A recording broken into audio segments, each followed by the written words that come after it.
قال هذه ناقة لها شرب ولكم شرب يوم معلوم۔ صالح نے کہا یہ اونٹنی ہے، ایک دن اس کے پینے کا ہے اور ایک دن تم سب کے پانی لینے کا، یہ اونٹنی ہے۔ معجزے کے مطالبے پر اونٹنی پیش کرنے سے صاف ظاہر ہوتا ہے کہ وہ محض ایک عام اونٹنی نہ تھی جیسی ہر عرب کے پاس وہاں پائی جاتی تھی، بلکہ ضرور اس کی پیدائش اور اس کے ظہور میں یا اس کی خلقت میں کوئی ایسی چیز تھی جسے معجزے کی طلب پر پیش کرنا معقول ہوتا۔ اگر حضرت صالح علیہ السلام اس مطالبے کے جواب میں یوں ہی کسی اونٹنی کو پکڑ کے کھڑا کر دیتے تو ظاہر ہے کہ یہ ایک نہایت فضول حرکت ہوتی جس کی کسی پیغمبر تو درکنار ایک عام معقول آدمی سے بھی توقع نہیں کی جا سکتی۔ یہ بات یہاں تو صرف سیاق کلام ہی کے اقتضاء سے سمجھ میں آتی ہے، لیکن دوسرے مقامات پر قرآن میں صراحت کے ساتھ اس اونٹنی کے وجود کو معجزہ کہا گیا ہے۔ سورہ اعراف اور سورہ ہود میں فرمایا گیا ہذہ ناقۃ اللہ لکم آیہ، یعنی یہ اللہ کی اونٹنی تمہارے لیے نشانی کے طور پر ہے، اور سورہ بنی اسرائیل میں اس سے بھی زیادہ پرزور الفاظ میں ارشاد ہوا ہے وَمَا مَنَعْنَا أَن نُرْسِلَ بِالْآيَاتِ إِلَّا أَن كَذَّبَ بِهَا الْأَوَّلُونَ وَآتَيْنَا ثَمُودَ النَّاقَةَ مُبْصِرَةً فَظَلَمُوا بِهَا وَمَا نُرْسِلُ بِالْآيَاتِ إِلَّا تَخْوِيفًا۔ آیت 59۔ یعنی ہم کو نشانیاں بھیجنے سے کسی چیز نے نہیں روکا مگر اس بات نے کہ پہلے لوگ ان کو جھٹلا چکے ہیں، اور ہم سمود کے سامنے آنکھوں دیکھتے اونٹنی لے آئے، پھر بھی انہوں نے اس کے ساتھ ظلم کیا۔ نشانیاں تو ہم خوف دلانے ہی کے لیے بھیجتے ہیں، یعنی تماشا دکھانے کے لیے تو نہیں بھیجتے۔ اس پر مزید وہ چیلنج ہے جو اونٹنی کو میدان میں لے آنے کے بعد اس کافر قوم کو دیا گیا۔ اس کی نوعیت ہی ایسی تھی کہ صرف ایک معجزہ ہی پیش کر کے ایسا چیلنج دیا جا سکتا تھا۔ ایک دن تم سب کے پانی لینے کا، یعنی ایک دن تنہا یہ اونٹنی تمہارے کنووں اور چشموں سے پانی پیے گی، اور ایک دن ساری قوم کے آدمی اور جانور پئیں گے۔ خبردار اس کی باری کے دن کوئی شخص پانی لینے کی جگہ پھٹکنے نہ پائے۔ یہ چیلنج بجائے خود نہایت سخت تھا، لیکن عرب کے مخصوص حالات میں تو کسی قوم کے لیے اس سے بڑھ کر کوئی دوسرا چیلنج ہو نہیں سکتا تھا۔ وہاں تو پانی ہی کے مسئلے پر خون خرابے ہو جاتے تھے، قبیلہ قبیلے سے لڑ جاتا تھا، اور جان جوکھوں کی بازی لگا کر کسی کنویں یا چشمے سے پانی لینے کا حق حاصل کیا جاتا تھا۔ اس سرزمین میں کسی شخص کا اٹھ کر یہ کہہ دینا کہ ایک دن میری اکیلی اونٹنی پانی پیے گی اور باقی ساری قوم کے آدمی اور جانور صرف دوسرے دن ہی پانی لے سکیں گے، یہ معنی رکھتا تھا کہ وہ دراصل پوری قوم کو لڑائی کا چیلنج دے رہا ہے۔ ایک زبردست لشکر کے بغیر کوئی آدمی عرب میں یہ بات زبان سے نہ نکال سکتا تھا، اور کوئی قوم یہ بات اس وقت تک نہ سن سکتی تھی جب تک وہ اپنی آنکھوں سے یہ نہ دیکھ رہی ہو کہ چیلنج دینے والے کی پشت پر اتنے شمشیر زن اور تیر انداز موجود ہیں جو مقابلے پر اٹھنے والوں کو کچل کر رکھ دیں گے۔ لیکن حضرت صالح علیہ السلام نے بغیر کسی لاؤ لشکر کے تنہا اٹھ کر یہ چیلنج اپنی قوم کو دیا، اور قوم نے نہ صرف یہ کہ اس کو کان لٹکا کر سنا بلکہ بہت دنوں تک ڈر کے مارے وہ اس کی تعمیل بھی کرتی رہی۔ سورہ اعراف اور سورہ ہود میں اس پر اتنا اضافہ اور ہے کہ ارشاد ہوتا ہے کہ ہذہ ناقۃ اللہ لکم آیۃ فذروھا تأکل فی ارض اللہ ولا تمسوھا بسوء، یعنی یہ اللہ کی اونٹنی تمہارے لیے نشانی کے طور پر ہے، چھوڑ دو اسے کہ خدا کی زمین میں چرتی پھرے، ہرگز اسے برے ارادے سے نہ چھونا۔ یعنی چیلنج صرف اتنا ہی نہ تھا کہ ہر دوسرے روز اکیلی یہ اونٹنی دن بھر سارے علاقے کے پانی کی اجارہ دار رہے گی، بلکہ اس پر مزید یہ چیلنج بھی تھا کہ یہ تمہارے کھیتوں اور باغوں اور نخلستانوں اور چراگاہوں میں دندناتی پھرے گی، جہاں چاہے گی جائے گی، جو کچھ چاہے گی کھائے گی، خبردار جو کسی نے اسے چھیڑا۔ وَلَا تَمَسُّوهَا بِسُوءٍ فَيَأْخُذَكُمْ عَذَابُ يَوْمٍ عَظِيمٍ، اس کو ہرگز نہ چھیڑنا ورنہ ایک بڑے دن کا عذاب تم کو آ لے گا۔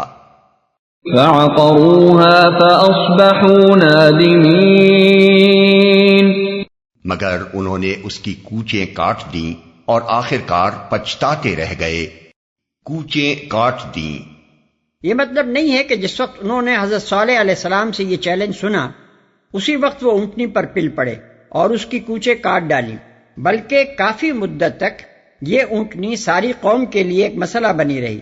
لوگ اس پر دلوں میں اونٹتے رہے، مشورے ہوتے رہے، اور آخر کار ایک منچلے سردار نے اس کام کا بیڑا اٹھایا کہ وہ قوم کو اس بلا سے نجات دلائے گا۔ سورہ شمس میں اس شخص کا ذکر ان الفاظ میں کیا گیا ہے، اذ انبعث اشقاہا، یعنی جبکہ اٹھا اس قوم کا سب سے زیادہ شقی آدمی۔ اور سورہ قمر میں فرمایا گیا ہے فنادوا صاحبہم فتعاطی فعقر، یعنی انہوں نے اپنے رفیق سے اپیل کی، آخر کار وہ یہ کام اپنے ذمے لے کر اٹھا اور اس نے کوچیں کاٹ ڈالی۔ فأخذهم العذاب إن في ذلك لآية وما كان أكثرهم مؤمنين۔ عذاب نے انہیں آ لیا، یقیناً اس میں ایک نشانی ہے مگر ان میں سے اکثر ماننے والے نہیں۔ عذاب نے انہیں آ لیا۔ قرآن میں دوسرے مقامات پر اس عذاب کی جو تفصیل بیان ہوئی ہے وہ یہ ہے کہ جب اونٹنی مار ڈالی گئی تو حضرت صالح علیہ السلام نے اعلان کیا تمتعوا فی دارکم ثلاثۃ ایام، یعنی 3 دن اپنے گھروں میں مزے کر لو۔ ہود آیت 65۔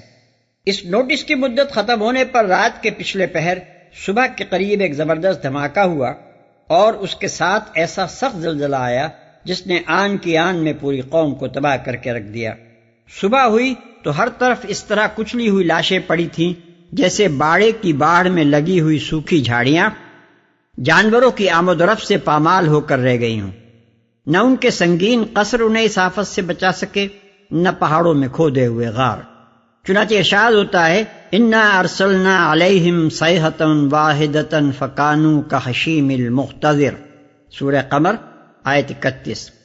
اور مزید ارشاد ہوتا ہے فأخذتهم الرجفۃ فأصبحوا فی دارہم جاثمین، سورہ اعراف آیت 78۔ مزید ارشاد ہوتا ہے فأخذتهم الصیحۃ مصبحین فما اغنی عنہم ما کانوا یکسبون، سورہ حجر آیات 83 اور 84۔ وَإِنَّ رَبَّكَ لَهُوَ الْعَزِيزُ الرَّحِيمُ، اور حقیقت یہ ہے کہ تیرا رب زبردست بھی ہے اور رحیم بھی۔ كذبت قوم لوط المرسلين، لوط کی قوم نے رسولوں کو جھٹلایا۔ تقابل کے لیے ملاحظہ ہو الاعراف آیات 80 تا 84، ہود 74 تا 83، الحجر 57 تا 77، الانبیاء 71 تا 75، النمل 54 تا 58، العنکبوت 28 اور 35، الصافات 133 تا 138، القمر 33 تا 39۔ إذ قال لهم أخوهم لوط ألا تتقون، یاد کرو جبکہ ان کے بھائی لوط نے ان سے کہا تھا کیا تم ڈرتے نہیں؟ إني لكم رسول أمين، میں تمہارے لیے ایک امانت دار رسول ہوں، فاتقوا الله وأطيعون، لہذا تم اللہ سے ڈرو اور میری اطاعت کرو۔ وما أسألكم عليه من أجر إن أجري إلا على رب العالمين، میں اس کام پر تم سے کسی اجر کا طالب نہیں ہوں، میرا اجر تو رب العالمین کے ذمے ہے۔ أتأتون الذكران من العالمين، کیا تم دنیا کی مخلوق میں سے مردوں کے پاس جاتے ہو؟ اس کے 2 مطلب ہو سکتے ہیں، ایک یہ کہ ساری مخلوق میں سے صرف مردوں کو تم نے اس غرض کے لیے چھانٹ لیا ہے کہ ان سے خواہش نفس پوری کرو، حالانکہ دنیا میں بکثرت عورتیں موجود ہیں۔ دوسرا مطلب یہ ہے کہ دنیا بھر میں ایک تم ہی ایسے لوگ ہو جو شہوت رانی کے لیے مردوں کے پاس جاتے ہو، ورنہ انسانوں میں کوئی دوسری قوم ایسی نہیں ہے، بلکہ حیوانات میں سے بھی کوئی جانور یہ کام نہیں کرتا۔ اس دوسرے مفہوم کی صراحت سورہ اعراف اور سورہ عنکبوت میں یوں کی گئی ہے اتأتون الفاحشۃ ما سبقکم بہا من احد من العالمین، یعنی کیا تم وہ بے حیائی کا کام کرتے ہو جو دنیا کی مخلوق میں سے کسی نے تم سے پہلے نہیں کیا۔